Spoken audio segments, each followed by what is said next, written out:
Hey everyone, today we're going to look at my top 5 methods for making pipes in Maya. I will cover various techniques that I've used over the years in my modeling career and show you the benefits of using each method. I will timestamp each technique so you can jump to whichever technique applies to your own workflow. At the end of the tutorial, I will cover an efficient way to detail and apply thickness to your own pipe systems. So with that, let's get started. Alright, so here we are in a blank scene of Maya. So I'm going to go ahead and hit spacebar to maximize my perspective viewport, and we'll start by creating a cylinder. So if you hold shift and right click, you can go ahead and bring up a cylinder. Alright, now I want to go ahead for this cylinder is make this a little bit bigger, and we'll give it a radius of 5 and a height of 10. And so we're going to work with this for now. Alright, so I have this here. And what I want to do is also, you can see I can change the subdivision axis. A good rule of thumb is to work with powers of 2, especially if you're going to be subdividing. So you can set this to maybe 16, and we'll use some different subdivisions depending on what we're going to be doing. All right. So with these set here, I want to go ahead and Control D to duplicate, and then we'll just rotate this 90 degrees. Now, the way that you can do this is going to the modeling toolkit here, going to step snap, and typically it's set off. So if you don't have that off, you can set it to relative and set it to about 15-degree increments. And then now I can rotate this 90 degrees. Now for this method, I need to make sure to give this a little bit of room. So I'm going to kind of move this up and over like so. All right. Now, typically when I'm working with creating a complex piping system, I will duplicate the original ones, and group them and kind of keep them so I can come back and pull from this set of geometry here, from these sets of meshes. So I'll go ahead and hide those. So they're just in this group hidden. So now that I have these, I can go ahead and select both of the meshes, hold shift and right click, and then run a combine. Okay, now with these two here, I can go ahead and now select these faces that I want to bridge. Okay, I may want to actually move this a little bit more forward, but I think this is good enough now. So I go ahead and marquee select these two faces and control select the faces that I don't want, making sure I don't have any extra vertices selected or faces selected. Then I can go ahead now and run a bridge command. All right, so I'll hold shift, right click, and then do a bridge faces. So you'll see right off the bat, it looks a little bit weird, but first we need to give these divisions. Now these divisions are important because I typically want to be working with at least 5 divisions, and we want to make sure to set the curve type to blend. And there you go. You can see that you get a pretty nice, smooth transition between the two. And if they get a little bit too close here, you can simply undo that command, move these faces out a little bit more to give some room, and go back to selecting these faces. Now, another method that I like to use is selecting vertices like this centered one, and holding Control right click, and then go into 2 faces and then 2 faces, and it'll convert that selection. Okay, and then you can again run this bridge, set the divisions to 5, and then use blend. And there we go. We get this nice clean transition. Okay, so that is one method that I've typically used over the years. The next one that I want to show, and I'll go ahead and delete history on this and hide this one here. All right, and I'll hide this, and I'll just call this, method 1 bridge. And I'll go back to this original set of cylinders here. And actually, what I want to do is not use cylinders for this next one. The next method that I want to use is a torus. So if I hold shift right click, we can go ahead now and create a torus, okay? So if I go ahead and create this, and let's go ahead and give this, again, a larger size here. And we'll just kind of multiply these by 10. So I'll go ahead and give the main radius to about 10. And the section radius, which is going to be the radius of this cylinder here, of the section, I'll go ahead and make this 5. So we get something that's fairly thick here. And then what I want to do is you can change the subdivision axis here. Now what matters here for when we do this is this section here, because we're essentially going to use this as our pipe. And you can see that we have 1, 2, 3, 4, 5 faces here. But instead of 5, I want to go ahead and make those 6. So what I want to do, remember, if we're just adding these to have 6 in each for these quadrants, we're just going to want this to be 24. So 6 times 4 is just 24. So I go ahead and create that. And then now we can select these edges here so you can see, and we have 1, 2, 3, 4, 5, 6. And so these now, each one of these faces are 15-degree increments. So each one of these are 15 degrees. So this just keeps it clean, and you'll see why this matters later when we use another technique, okay? So I'll go ahead now and rotate this 90 degrees. And I can bring this up. And what I can simply do is select all of these faces, or excuse me, these edges here, and run a shift, and then I'm gonna shift right click and go ahead and do a detach component, okay? So now you'll see I have this. So I can kind of separate these faces like so, okay? Which is pretty nice, okay? And what I'm gonna do is move these faces together, away from each other, these away from each other, and then you can kind of have these nice sectional pipe areas here that you can use for creating complex piping systems. What do I mean by that? Well, now if I go ahead now and do a shift, right click, and do a separate, we can go ahead and separate these and move these as we need. So I'll go ahead and start with kind of grabbing this here, this left pipe section here. If you go ahead and hit insert now, we can go ahead and go into pivot mode and hold V and just kind of snap this on this top center edge here. So we can kind of adjust those as we see fit for all of these, kind of like that. And I'll move these, and you'll see why. We can also move these and vary these as we need.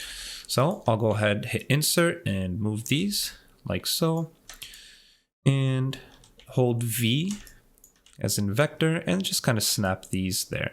You can see as I'm hitting V, you can see this is also enabling here, which is the snap to point.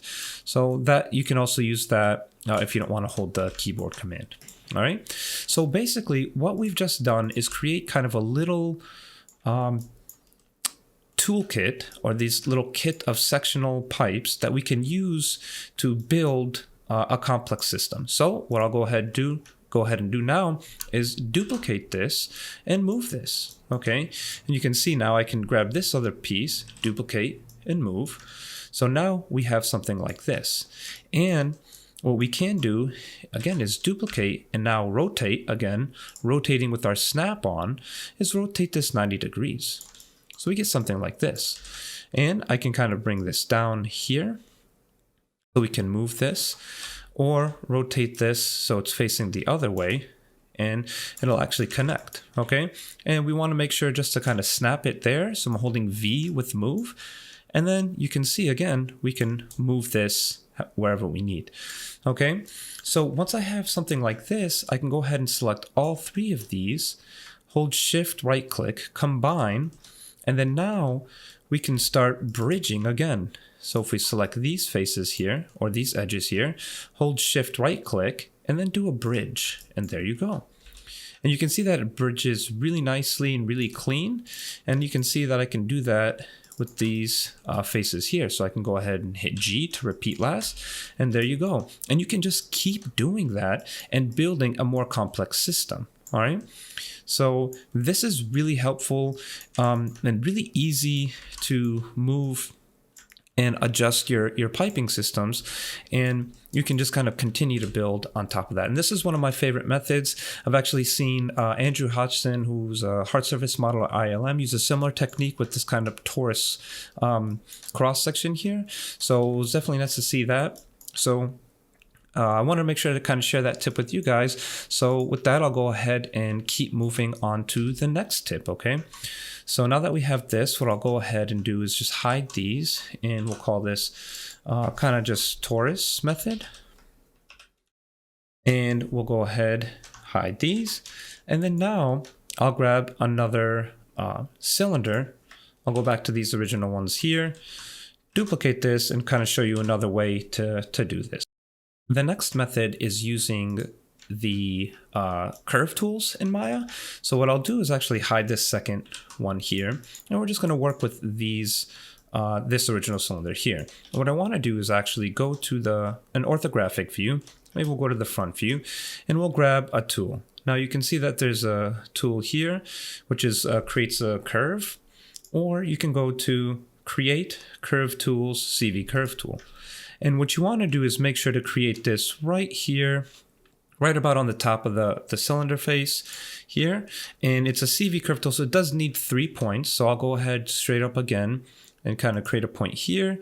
And then I'll rotate this or move over 90 degrees to something over here. Okay. And then you can see I can go ahead and create another point, and then we need 3 including the starting. So 4 points total. Okay. So we get something like this. And what I want to do now is just kind of use these points, and you can see I can go ahead now and adjust these points just like I can vertices. Okay, so if I select this curve and hold shift right click, you can see I have control vertex. So now I can kind of move these up and around and up and over, and you can see I can move these to kind of get a nice rotation. So, or nice arc is what I'm trying to say. So you can see I have these points here. So I have 1, 2, 3, 4, and then you can even scale these in the same position, and you can see it interpolates the points, and you get this nice curve. Okay, so with that, I can now take this face here, and I can go ahead and extrude. Now the way to do this is you hold the face, or you select the face like so, and then you shift select the curve like this. Then you go ahead and run an extrude. So you can select extrude here, or shift right click extrude face, and there you go. Now of course, just like the last time, we need to make sure we add divisions, or excuse me, not offset, divisions. And now you get something like this, and you get something that you can have a lot more control over. So now if we go ahead, if I'm like, you know what, I don't want this to be a perfect 90-degree angle, I can go ahead and just kind of move and position this however I need. And so this definitely gives you a lot more organic control over your pipe. So it's not as mathematical and as, 90-degree turns and everything, and gives you a little bit more freeform control. So I've definitely have been in a position where I've used these to create nice complex piping systems. So in this case, to do something simple like that, I would just, use the Torus method, but I can go ahead, if we want to do something a little bit more complex, I can go ahead and create this point now that you see it kind of working. So I'll create these points here, and just kind of go, and you can of course turn on grid snapping, so that also helps. So you can see I can turn on grid if you want to be precise, but typically when using these, I want this to be a little bit more organic, and then I can kind of maybe now from the top view just continue on, right? And then you can kind of see I can create more of these points. So we get something like this, and I can have the control vertices here. I typically create 3 points at any time I do a turn, and you get something like so. All right, and I'll go ahead again and select these faces here, and shift click or control shift click the curve and do an extrude and add some divisions, and there you go. Now, don't worry if it's, it looks like it's kind of pinching in some areas. That's where we can go and just kind of space things out with this curve tool. So I can go back and select the curve tool, as long as you don't delete history, of course, and kind of just move these where we got a little bit more room here. Okay, so definitely a good way of having a lot more control over your piping system. Okay. So you can see this, and I can go ahead and move this. Okay, so it's not as clean, but it's definitely a method I've used when I needed to kind of get in and kind of snake some piping in through complex scenarios. Okay, so I will go ahead now, select these, and this is the extrude spline method. And we'll just we'll keep moving. So I'll go ahead and hide this, and we'll take a look at the next method, which is rotate with extrusion. So if I grab now this here, I'll go back to my original ones, kind of duplicate these and hide the original. Now I'll go ahead and zoom into this cylinder. And what I want to do is I'll just move this maybe over to the side. Okay, this next one is really handy way. Actually, I just was preparing for this video and seen Jay Musi post a video of kind of doing pipes, which was, you know, convenient timing. But I think this technique I referenced from his video, so definitely take a look and kind of see what he has in his video, which is really, really great content. So what am I talking about? Well, go ahead and select these faces here, and we have these selected. And what I want to do now is we're going to mess with pivots. Okay, so what you want to do is hit E for rotate. Okay, and then if you hit D, you can hit or create a custom pivot for this sub object. And what I want to do is move this out in the Z so it's a little bit further out, like so. Okay, now of course we can shift move faces like this when we extrude, right? Holding shift and then move. Well, the same thing you can do with rotate. So if you hold shift and rotate, look at that. We can just continue to do that. And what's nice is, remember earlier I said use 6 subdivisions or 5 subdivisions to have 6 faces to give us a nice clean 90-degree rotation for our pipes. And you can even continue that all the way around to 180 degrees if you wanted to loop this all the way around and then just loop it like so. And then of course you would have to make sure to reset the pivot once you're done. So you can go to set this back to world, and to reset the pivot, typically you can just open up your tool settings and just reset it there and go back to normal. Okay, so that's one way to do it, is using the rotate and move. And you can remember again, of course, go in complete different directions. If you wanted to maybe extrude this down now, and if I hit D and I want to go in the other direction, now I can go ahead and hit E again and just hold shift with this 15-degree angle snap, and we can just continue. So this is a really helpful technique and works really, really great. So you can see I can create a nice complex piping system just using this rotate, snap, and move. Okay. All right. And I want to cover one last way of creating these piping system. Okay, and what I'll do is go ahead and bring back those original cylinders that we had, and I will go ahead and duplicate these, hide the originals, and probably hide this one here. All right, so here we are, we have a 16-sided cylinder, and what I want to do is just go ahead and, you know, reset my pivot here and move this over up here. Remember, to reset your pivot, you can just grab your tool settings and just simply hit reset, and then we can keep going here. So what I want to do is just kind of show you how to create a pipe extruding from this, so where you don't have an arc rotation. So instead, what I want to do is go ahead and control middle mouse, and grab my multi-cut tool. So actually, let me show that again a little bit slower. Shift right click, multi-cut, control middle mouse, and there you go. And you can just add these here. And that adds them about the halfway point. And what I want to do here is select these faces like so. And you can see I can grab about 8 of these faces here. And if I want this pipe to kind of come out, I can do an offset. So you can see I'm kind of even. It does matter where you are here. So you want to make sure that you're nice and planar with the axes. And we can do a shift, right click, and we can do an extrude. Now for this extrude, instead of doing it with thickness, I want to just give it an offset. So I'm going to give it a little bit of an offset. And then what I can do is hold shift, right click and give this a Circularize.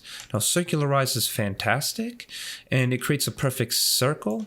And if we take a look at this, you want to make sure to, well, of course, adjust some settings here. Now you want to set the alignment to surface average, okay?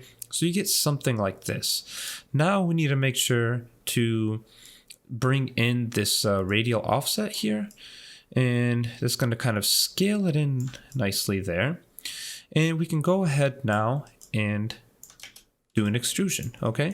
So you get something like so. That's a little bit, that's fairly clean, and maybe just a nice even -2. Now I can do a Control E or Shift right click extrude and just move this straight out. And so now we get this nice pipe coming straight out of there. So Circularize is a really strong tool to use, and it makes things perfect cylinders on curved surfaces. Now make sure, of course, to kind of space things out a little bit. You can see that I'll need to move these out a bit here. And a good way to do that is just turn on symmetry. And in this case, I want World X. And we're going to go ahead and just kind of move this like so. All right, so we get something like this, and if I hold 3 on the keyboard, we're looking pretty good. And I can shift, or I can just hold right click and assign a Phong material. So it's always good to be working with these materials that gives you nice highlights. Then I can go ahead and give this a nice bevel. So hold shift and bevel edge. Now in this case, I do want to make sure that well, you can work with chamfer off or on. Either way, it's fine, but I'll go ahead and turn it off for now. And this gives me some nice holding lines here. Okay. And now we can just kind of finalize this method. Okay. So I will go ahead and delete these faces here. All right. And so we kind of get this T pipe here, which is really nice.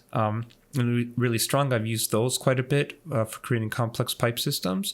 So now what I want to show you is, okay, this is great and we can connect it to other piping systems, but how do we finalize and detail this? Okay, so what I want to do, or what I can show you, is if I go ahead and let's go ahead and give this maybe a little bit more detail. So what I mean by that is, let me go ahead and pause and add some more detail to this piece here. Okay, so here we are, and I have this this piece, this T pipe extruding out, and then just the standard curvature around here. So you can get an idea of how to use this next set of techniques to detail final pipes, right? So what I want to do is go ahead and delete all the caps on here. So I'm actually going to go ahead and turn off my grid like so, and delete these. Now, before I do anything else, I want to, at this point, go ahead and give this thickness. So simply hitting Control E or Shift right click extrude and move these inward. Okay, now I'll go ahead and maybe give these maybe a -0.5. And you can already see it's starting to work really well on these caps here, okay? And what's even nicer is typically on these pipes, they're going to be nice and smooth, and they're going to offset on these normals, okay? So this works out really well. Then, of course, you can see that it's black, and black faces indicate that the normals are reversed. So we need to go to Mesh Display at the top and do a reverse, okay? So we have this now. And then what we can do, if we wanted to kind of give this some more detail, is I can go ahead and double click these faces or edges, Shift right click or Control right click, two faces. Then I can do Shift period and grow this selection. Okay. Now, what I actually want to do is do that to all these corner pieces here to add some nice detail to this pipe. So Control right click, two faces, here we go, and grow this selection like so. Then I can go ahead and Control E, extrude. Okay, now I can go ahead and give this a little bit more thickness. And now I'll go ahead and maybe give this a 0.5. And we can take a look at this on the side and we can see that it's pretty good, pretty planar. You can, of course, if you want, go ahead and actually scale these in even more, just so it's nice and perfectly flat and even. So one little extra step just to give us some nice flat details to these pipes. Otherwise, it may cause some artifacts, but honestly, either way is fine. If it wasn't perfectly flat, I think you'll be it'll be fine. Just make sure to set this to world, just in case your object or pivot has some rotation on it. In my case, it did not. So I can go ahead and scale these like so. Okay, great. So we have those all set up. And now what we can do, and you can see that inside it really worked pretty well here for moving these on the normal. I can go ahead and select all these edges here. And it kind of depends on how you want to do your bevels. If you wanted to just do these bevels like so, and then just tighten them up. So you can select all your edges here, like this. And grab these. And we can just add these as our holding lines. So you can see if I hold 3, just make sure I grabbed all of these for our holding lines. And all I'm going to do is a simple bevel. You can, maybe if you wanted to, extrude these edges in to give it some more thickness. But I think right now you get the idea. And if we do a nice bevel here, you can see that's fairly small. So if I go ahead and increase that a little bit more, we can go ahead and move it. Now what I want to do is actually jump to our channel box editor, turn off fraction, and just type in an offset here, maybe like 0.1 or something that's pretty tight. Maybe 0.1 is fine here. And depending on how tight you want this, you can give this another segment, entirely up to you. Then we can go to our edge mode, hold shift right click and multi-cut, and I can hold control and middle mouse click to give these more holding lines. And this is, of course, if you plan on subdividing. Sometimes just doing a simple bevel on a higher poly cylinder will work just fine. But I do plan on subdividing this here, so I want to make sure I add in some extra holding lines. Okay, and I think I'll just add a couple more here. So don't forget that you need to do the same thing on the inside. So you could add those on the inside if you wanted to in some areas. Okay, so I think right now this will be fine. I won't worry too much about the ones running here. But yeah, so now what I can do is simply hit 3 on my keyboard, turn on edge faces, turn off edge faces, and take a look. And there you go. You have a pretty detailed pipe with all sorts of bevels, extrusions, and whatnot happening. So one last reminder is if you want to do something even more complex, like maybe having them coming in at an angle or something like that, I'd recommend looking at my Boolean tutorial that I released last week. Or I can throw a link to that in this video, and that'll be really helpful. And with that, in combination with this workflow, there really shouldn't be anything that you can't model at this point. Okay, when it comes to pipes and booleans and hard surface objects. Okay, so if I go ahead now and grab my piping system here, you can kind of see that this is using basically the exact same technique that I just demonstrated. Okay, so you can create an entire complex system and you can knock this out pretty quick. I mean, I did this here in a simple matter of minutes. I mean, maybe 10-15 minutes. And just to then finish that icing on the cake is to give that final detail here. So As always, I hope this helped. I'll probably continue a few more videos here on hard surface modeling techniques, or just modeling techniques in general, to hopefully help you guys out from, basically just sharing the knowledge that I've learned over the years. So if you have any suggestions, please drop it down below. I have a running list of videos I plan on making over the next few weeks and next few months. And as always, appreciate any like and subscribes. I'm almost at 1,000 subscribers, so that's pretty exciting. A big thanks to everyone that's been following and continue to follow. So as always, appreciate it. So everyone stay safe, and I'll see you guys around. Bye.